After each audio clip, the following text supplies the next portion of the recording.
Hey guys, welcome to Lashes to Luxuries podcast. I am here with Claire Balest, a makeup artist in Knoxville with 15 years experience behind her. She is in and out of the TV world and the bridal world, and she's also raising two babies. So she's a rock star.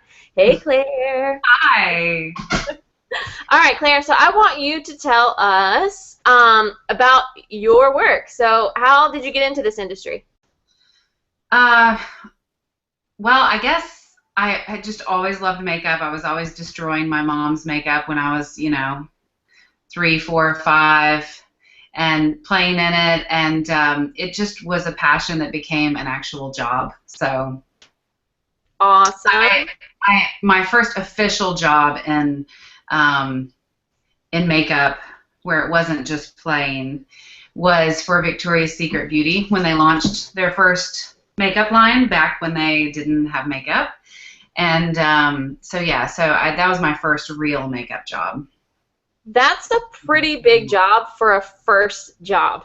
Well, I mean, it just, I don't think they knew how big it was going to be, but it was really fun back then. Yeah. That's awesome. So then what does your work look like now? Where do you spend most of your time? It's kind of balanced between a lot of weddings, a lot of production work, commercial, print, that kind of thing. Beauty, makeup. Cool. And you don't have an agent, correct? I do not, no. All right. And you aren't tied to any brands? No, I am a regional makeup artist for Bobbi Brown. I worked for the company for years, absolutely love their brand, love the philosophy, but I'm not, specifically tied to it, but I definitely lean towards it. Okay, that's awesome. So what are you doing to stay on top of trends and keep your education up? Everything I can. I'm connected with a powder group, and have done several, have done a program with them. Have been to several of the makeup shows, which offer awesome trainings and workshops and that kind of thing. So I like to do that whenever possible, just to go. And I'm not really the product junkie. I'm more like I cram my days with just education. And, I just feel like anytime you sit down with another artist, there's always something you can learn. So I'm just, I love to do that, to kind of immerse myself with different artists and that kind of thing. And I read a lot. I try to just stay up on what's going on, just out there, and looking at magazines, the trends. And I like to train whenever I can with Bobbi Brown too. They have trainings, seasonal trainings, and that kind of thing. That's great. So yeah, it varies. Well, and that's where we met, was at Evolution with the powder group. Yes. Yes, yes. Yeah, that was great. A week-long explosion. Intensive. That was super intense. Yeah. But yeah, that's what I needed at the time, was to get myself out of kind of a box, and that was such an awesome program. I highly recommend people going to Evolution. Absolutely. I'm with you on that. So in the beginning of your career, what was the thing that you struggled with the most? I don't know that it was in the beginning of my career, but I will say something that I've really struggled with in the recent past was feeling like I had to do everything. You know what I mean? Because there's so many things in makeup, so many little genres. Mm-hmm. And I struggled with feeling like I couldn't do it all. And then I realized I wasn't supposed to do it all, and really needed us to specialize in what I specialized in and what my passion was. And so allowing myself to do that and to be that as an artist kind of allowed me to break free from personal expectations or external expectations. Does that make sense? Absolutely, for sure. So yeah. So that was something that, helped me move on to the next level, was more of a focus than trying to learn it all, So how did you get through that as you were struggling with, okay, do I take this, and this, or do I take that, that, and that? How did you kind of work through that process? I think I actually think that evolution really helped with that, realizing, that I needed to be specific about what my brand was. And it's very much beauty. Like, I just love that. I love that aha moment that women have when you do their makeup and they had no idea that they were that beautiful. It's not really the special effects. It's not the really avant-garde. So, I mean, there's a place for that, and like sometimes you have to use it, but it's just not my specialty. So, Right. Um, you and I have talked a lot about balancing your work and your family life. You've got a little guy and you've got another one coming, and then I've got my little guy, and so you and I have spent a lot of time talking about that, about how when you are saying yes, yes, yes to all the things, you end up saying no to your kid. And yeah. so that's a struggle that I have had recently, and you and I have shared a lot about that too. It's a challenge. I mean, it is a constant balancing act. It's never static.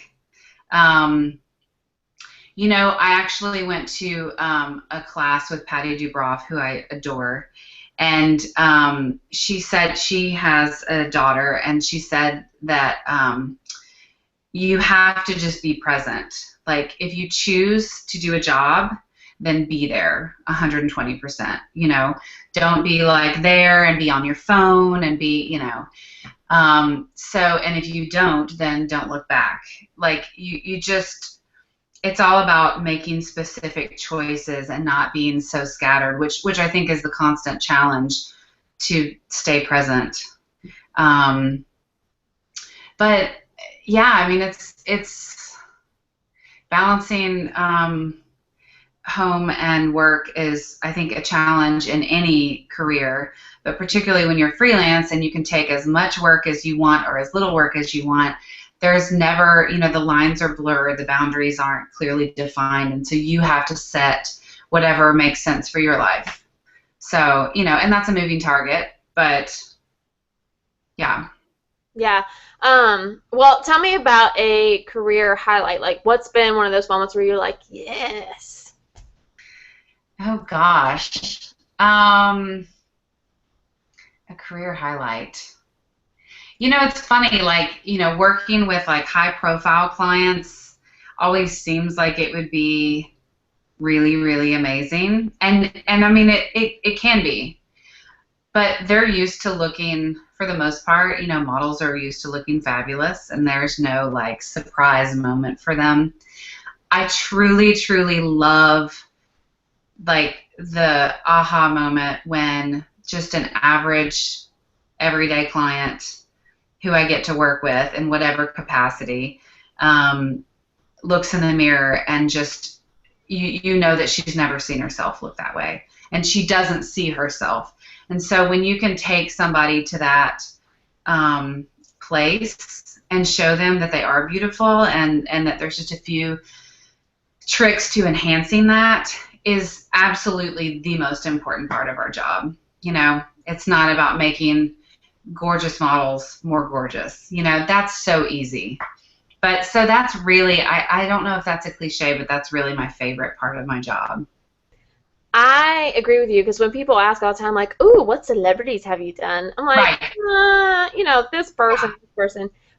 But don't you really want to know about this woman that I met, and she's so influential in this community, and she does all these amazing things, and I'm really pumped about that stuff too. Yeah. So, and I mean, for me, like, it's so much about empowering women to feel beautiful, because we just don't.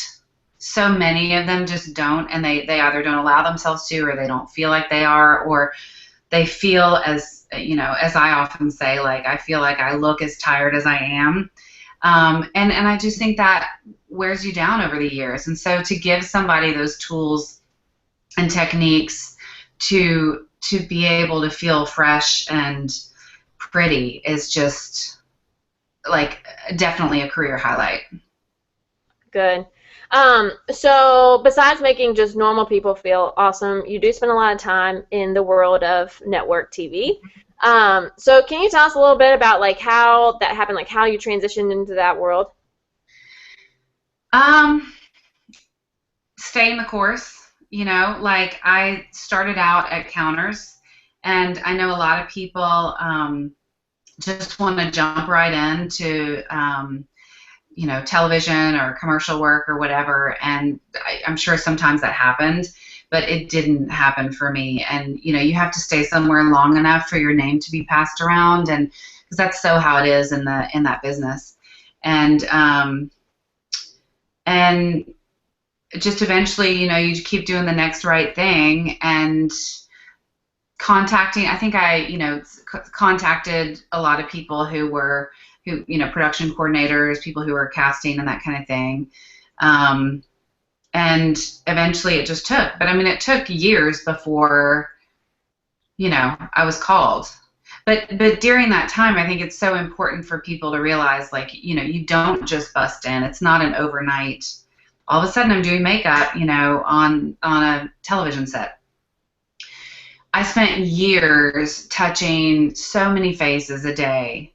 And that really allows you, like at a counter, and especially in a city that's really diverse, like New York or Atlanta, where you're going to have every single skin color sit down in your chair, every single skin issue, cancer patient or recovered cancer patient or whatever, sit down in your chair, and you get to where you are not afraid of what's going to sit in your chair on any given day. Because you've really seen and touched pretty much any situation that is out there. So that to me is way more important in the long term than, taking a class on how to do a smoky eye or, shadowing a makeup artist who will only be able to teach you so much in a day working on models. You know what I mean? That's not really where you get your hands dirty. You get your hands dirty working at a counter and sitting down 100 women a day, over time. So that would be my recommendation to people. And then, like keep staying the course, and eventually you do break in. Your name does get passed around if you're good and you work hard and you have a passion for it. People can see that and are drawn to that. So if you could go back and tell the Claire that was working at the counter a little tidbit, a little piece of encouragement, what would you say to that old Claire? You're doing the right thing. Sit every single person down that you can. I mean, that is so connected to, that is where the learning is done. That's really the classroom. And also not being afraid to, if you do something and you don't like it and it absolutely does not work, take it off. It's makeup. It's not a tattoo. I think artists are really, really afraid of, showing that they might have done something wrong or that they made a choice that didn't work. I mean, who cares? It's makeup. It's like people trust that more than they trust someone who is trying to convince them that something looks great when it doesn't, So just don't be afraid. I think that for me early on was more like, I wanted to make sure that I did the right thing all the time. And there's just it's makeup. There's no right thing really all the time. It's just, making different choices and seeing what works on different body chemistries and getting to know product and that kind of thing. So just not being so afraid of making a bad choice, I think, and having fun. Yeah, so a lot of trial and error and figuring it out. Yeah. Awesome. Last question. If there was a lipstick that was, you knew it was coming, that was designed with you in mind, what would its name be and what would it look like? Well, I'm all about finding the perfect lip color. I think every woman on this planet is on the search for the perfect lip color. So I have to say it would be, I don't know, wow. Because I'm always asking friends, like, is it a wow? because we all have enough crammed in our closets and our makeup drawers and stuff that isn't a wow. That's But it needs to be a wow to buy it. So I guess wow. That's my color name. That's great. I love it. Awesome. Okay, well, you can find Claire's info below. Her site is clairebalest.com. And thank you, Claire. I appreciate it. Thank you. Good talking to you. You too.